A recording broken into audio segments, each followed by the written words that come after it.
आज की डेट में तुम जानते हो रेल भी बिक गई और अब शिक्षा बिक रही है, ये पता है तुम्हें? हरियाणा सरकार की पॉलिसी नई निकली है, धीरे धीरे देश के कई राज्यों में पहुंचेगी।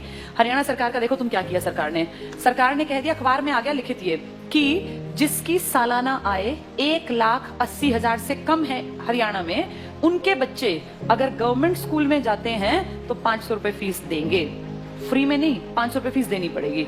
और अगर उनके बच्चे प्राइवेट स्कूल में जाते हैं तो सरकार उनको 1100 रुपए देगी। ये तो उनको मिलेंगे अगर उनके बच्चे जाएंगे तो, और ये उनको देने हैं। अब बताओ आदमी क्या करेगा? देने वाला काम करेगा, मिलने वाला काम करेगा? भाई आदमी का बच्चा अगर गवर्नमेंट में जाता है तो पैसे देगा और प्राइवेट में जाएगा तो सरकार देगी। बताओ आदमी क्या करेगा? प्राइवेट भेजेगा, अपने घर से 500 क्यों लगाएगा? एक तो सरकारी, एक तो प्राइवेट। तो आम जो ये गरीब आदमी अपने बच्चे को कहाँ भेजेगा? ये देखो कितनी अच्छी चाल है, अगर तुम्हें समझ में आया तो। ये अब चल रही है सरकार। 1100 रुपए सरकार कहती है हम भर देंगे आपके बच्चे के, आपको चिंता नहीं करनी। अगर आपने सरकारी में पढ़ाया तो कितने रुपए लेंगे? 500। तो आदमी सोचेगा 2 बच्चे हैं, क्यों 1000 रुपए फूकूं, इससे बढ़िया प्राइवेट भेजूं, सरकार देगी मेरे बच्चे के पैसे, देगी भी सरकार। 1-2 साल बाद क्या होगा? सारे सरकारी स्कूल धीरे धीरे क्या हो जाएंगे? खत्म हो जाएंगे, खाली हो जाएंगे, बिल्डिंग खाली, एडमिशन 0। 1 साल 2 साल 5 साल बाद क्या होगा? सारे एडमिशन 0 0 0। फिर सरकार दिखाएगी बजट में कि तुम घाटे का नुकसान का सौदा है, सरकारी स्कूल बंद पड़े हैं जी, बिना बात इन टीचर्स को हम इतनी सैलरी दे रहे हैं, चपड़ासी रखे हुए हैं, हेडमास्टर है, कोई बेल बजाने वाला है, बच्चा तो कोई आता नहीं। तो कहेंगे काम करो, इसको बेचो, इस प्रॉपर्टी को बेचना स्टार्ट करो। सरकारी प्रॉपर्टी है, हर गांव में सरकारी स्कूल है। आप सोचो कितने स्कूल होंगे भारत में। धीरे धीरे करके अगले आने वाले 5 से 7 साल का भारत ऐसा बता रही हूँ मैं, जो होगा देखना तुम्हारे सामने।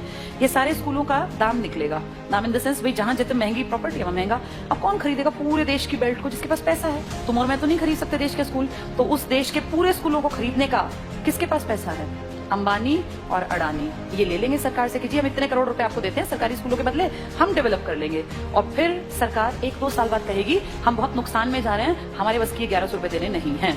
अब गरीब आदमी फंस गया, उसका बच्चा उस टाइम तक 7वीं में पहुंच गया, मान लो पहली से स्टार्ट किया था, 5-6 साल दिए पैसे, अब अटका दिया, हम तो नहीं देंगे पैसे, पढ़ाना है पढ़ा लो, नहीं तो अनपढ़ रख लो।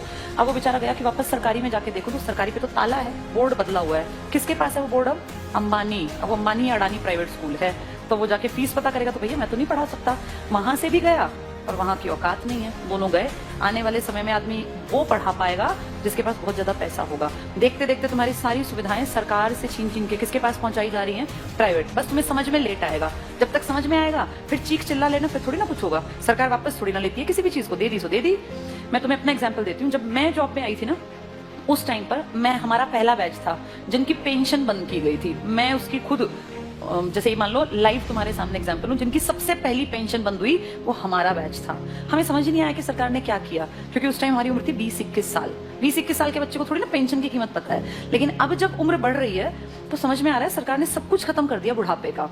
तुम्हारे माँ बाप अगर किसी के गवर्नमेंट जॉब में थे और अगर वो रिटायर्ड हैं तो तुम्हें इसकी कीमत पता होगी। पता है इसकी कीमत क्या है? किसी के सामने आखिरी सांस तक हाथ नहीं फैलाना पड़ता। ये है पेंशन की कीमत। आपका बेटा निकम्मा निकले, नालायक निकले, बेटी आपके लिए कुछ ना करे, आपको चिंता ही नहीं।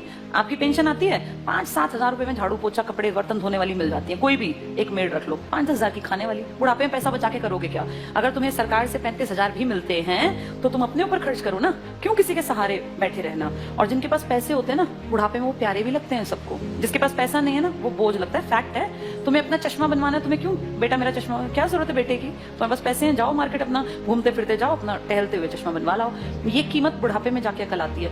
हमारे बैच ने कुछ नहीं किया, मुझे भी समझ नहीं थी, अकल ही नहीं थी। लेकिन अब जब एज बढ़ रही है ना और हम देख रहे हैं दुनिया को, तब समझ में आ रहा है कि सबसे कीमती चीज इंसान के पास बुढ़ापे में पेंशन होती है। मेरे खुद के फादर पेंशनर हैं, तो हमें दिखता है कि पेंशन की जो वैल्यू है ना वो किसी चीज की नहीं है। इतना रखा पैसा आप यूज नहीं कर पाते। महीने के जब वो 30 हजार आते हैं ना, तो आपको लगता है यार मैं तो जब तक जीऊंगा आखिरी सांस तक ये तो आने ही आने हैं, और ये बढ़नी आप फ्री होकर काम करते हैं। लेकिन ये अकल उनको थी जो पेंशन यूज कर रहे थे या बुढ़े थे।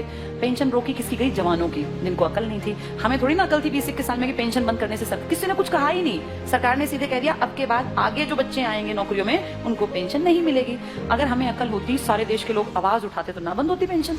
अगर सब भाई किसानों ने क्या किया, इकट्ठे हुए तो क्या कृषि कानून वापस नहीं हुए ना? तो अकल हो तो आदमी उस टाइम पे सही डिसीजन ले ले। पर आज अब तुम कितनी कोशिश कर लो, क्या सरकार पेंशन बहाल कर देगी? नहीं करेगी। मतलब ना के बराबर है। एक आधा राज्य को करे, लालच में 1-2 साल में कह दे, पर वैसे नामुमकिन बराबर है। इसीलिए जब चीजें बंद हो रही होती है ना, तब जागना होता है कि सरकार गलत कर रही है। अब सरकार स्कूलों की तरफ गलत कर रही है। इसकी अकल 7-8 साल बाद की जनरेशन को आएगी, जब वो देखेंगे कि पढ़ाने के लिए ना तो सरकारी बचेंगे और प्राइवेट मुंह खोल के पैसे मांगेंगे। अब या तो पढ़ा लो या तो अनपढ़ रख लो, फिर फंसेंगे लोग। प्राइवेटाइजेशन करना गलत नहीं है, लेकिन कुछ फील्ड सरकार को रखने चाहिए जिनमें शिक्षा भी आती है, स्वास्थ्य भी आता है, रेल भी आती है, पब्लिक ट्रांसपोर्ट भी आता है। ये तो हमारी बेसिक नीड है, ये तो कम से कम दो हमें।